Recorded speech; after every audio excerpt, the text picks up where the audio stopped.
filmska PLJACKA pošte. Lopovi odneli penzije, teško ranili obezbedenje, pa pobegli džipom i jutros oko 9 časova došlo je do oružane pljačke ispred Nove pošte u Nikšiću.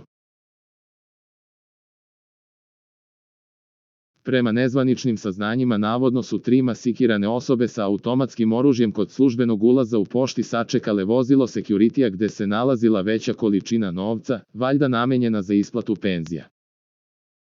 Tom prilikom teško je ranjen jedan od radnika obezbeđenja, kako je potvrđeno vijestima, dok su drugu dvojicu napadači izudarali kundacima i poprskali biber sprejom. Nakon što su uzeli novac, pobegli su džipom u nepoznatom pravcu. Za najnovije vesti iz zemlje i sveta kliknite subscribe, like i zvonce. Svaki dan najnovije vesti, zato nas zapratite.